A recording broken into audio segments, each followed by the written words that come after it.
Hi, welcome. It's Honey for YouTube channel here.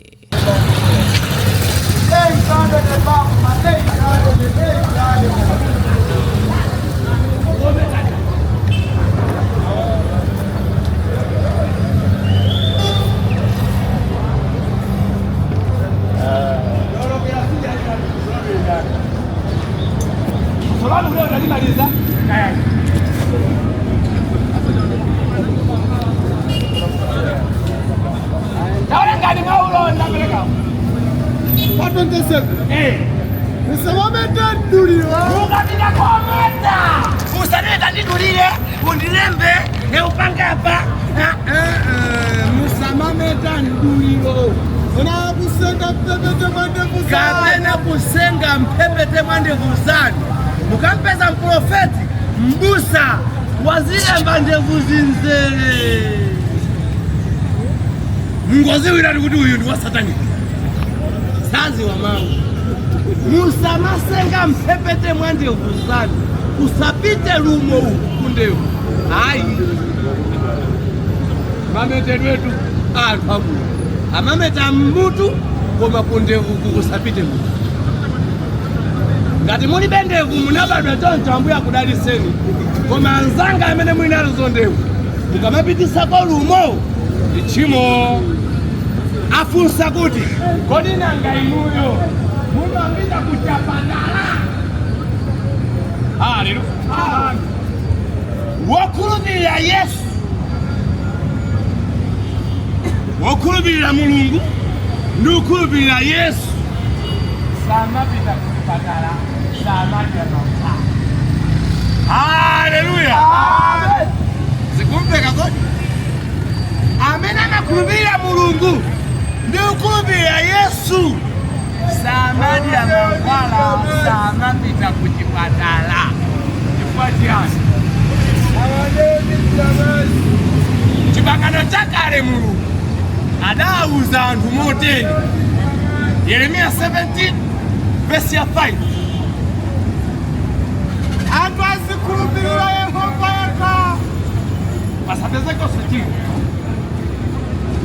Munthu wolengedwa ndi Mulungu azikhulupirira Yehova ye koma ukaphatikiza Yehova ndi mtengo mistake. Yehova ndi asing'anga mistake. Yehova ni madokotala blanda yetu imene ziko lathu likupanga opemphera kupanga mukapya.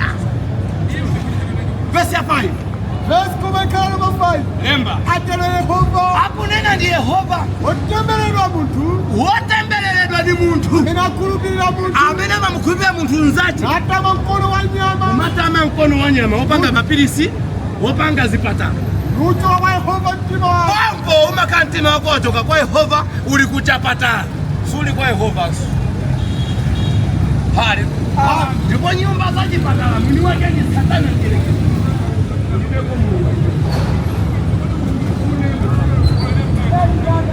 hali ne Bible kujipangana chakale Mulungu Yesu sanabwele anauza kuti ndi wotembeleledwa munthu aliyense amene amatama mkono wa nyama nuchoka kwa Yehova mtima wake. Munthu amafuna kuchira chipangano chakale Mulungu amalamula chani. Verse 14. Yeremia 17. Munthu akadwala azinena kuti mundichiritse ine Yehova. Mundichiritse ine Yehova. Ndipo ine ndichiritsidwa. Ambuye mundipulumutse. Wopanda kuphatikizirapo. Wopanda chani? Wopanda chani? Inu ndinu anzanga mmanena za chibwana. Ayi, ungamati ambuye ndithandizeni mkango kubwera uli mala amozi ufunika uzithawa chibwana chimene. Ndipo fanizo lanu limene ine sinimakondwa nalo. Daniel nzajira mikango amathawa. Iya yumadali makabole tapethanze uli mala amozi. Kodi Daniel nzajira mikango amathawa. Koma Mulungu sana mpulumutsi. Ndiye womathawa. Ambuye nthandizeni ukudye mankhwala. Ambuye wako ndi mankhwala osati Yehova. Hali. muntu wa mulungu azingoyitanira kumwamba mundichiritse Yehova ndichira mundipulumutse Yehova ndizachiritsidwa. Pano chipangano chatsopano Yesunso anabwera ndi machiritso. Kutaka chipangano chakale mankhwala aisalola, chatsopano mankhwala asosakulolera. Akula kulemba Yesaya 53 pandime ya 4 chipangano chakalecho angaone bwino. Yesaya 53 Marko 16:17 tikamalize ndi Yakobo 5:13 chipangano chatsopano. Nyumba verse ya 4 verse ya kama ikale ya 4 nyumba za chipatala zikoti kuzipita mahule afiti okhwima anyanga amene sanatembeleze na amene neka kumakaja mankhwala kwa mankhwala mapambirwa ndi zinthu zonyesa kwambiri zakuti imeyo kumalani mzindiwa opemphera ino sibwezi mukumadya mankhwala. Yehova akazangoti afiti taimani wense amene umadya mankhwala akuchipatala uzayima mwaulemu kwa fiti wonse fiti ndimene maji anthu siyo njekoti inuso mmali ya zera mangwa kune musapa kwese tilisano kunile chilungamo chipema nakone kama besi ya fole zoonadi Bible kuti zoonadi iye ananyamula zowa zatu ndikusenza zisoni zatu anasenza zisoni zatu koma ife anthu tinamuyesa ukhomedwa okazidwa ndi Mulungu. Amene ni ndani akunedwa? Amene akunedwa pa ndani? Yesu ananyamula zowawa zatu, Yesu anasenza zisoni zatu, koma ife tamuyesa ukatidwa okandwa ndi Mulungu mawe. Iwo vutidwa koma iye analasidwa chifukwa cha zolakwa zatu. Yesu analasidwa kamba ka zolakwa zatu, anatunthuzidwa kamba ka machimo athu. Chilango chotitengera ife anthu mtendere chinamugwera Yesu. Yesu cha mitumbilima yake pa mtanda kakani chojera mabanja yake munachirisika ndi mitumbilima ya Yesu.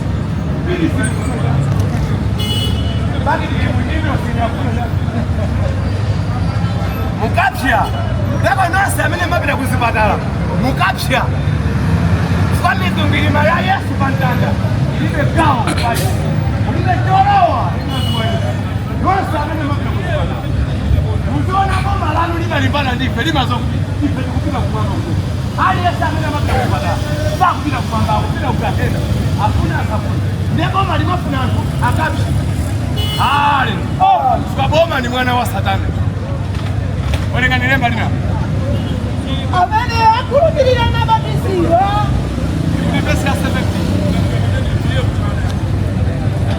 alipo aliko 60 ndipo zizindikiro izi Bible kuti ndipo zizindikiro izi zisawasaba iwo akukhulupirira mzina la Yesu.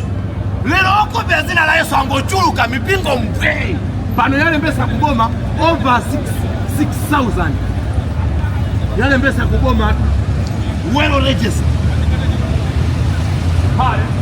hadi yokumbira ndani Yesu. Kuna Bible kuti chani zizindikiro izi zizawasata onse okumbira zina la Yesu. Ndiye zina langa zina la Yesu azidulusa ziwani azalakula ndima wakulime yasobaba zina la Yesu tilankhule malilime. Ndiye azatola njoka nzina la Yesu ndipo ngakale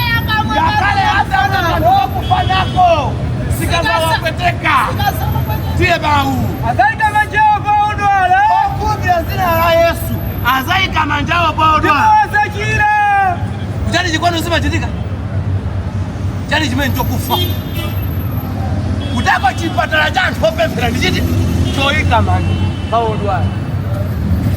Ndege kudaba kuti okumbira zina la Yesu saika na manja kutati akupanga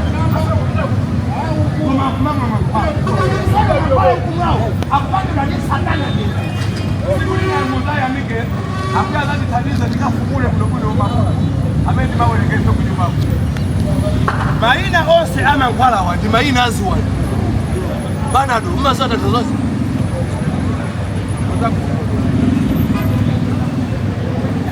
Oba anuso dabira nisakipile itimange Oba pana sana timange au sinazo Ile chini yangu Abera Abira chino yao kwa mabano ni au yao Lema ni mayina aziwa Musa tukuzi pana peni Kuru peni Ni mayina aziwa Presidente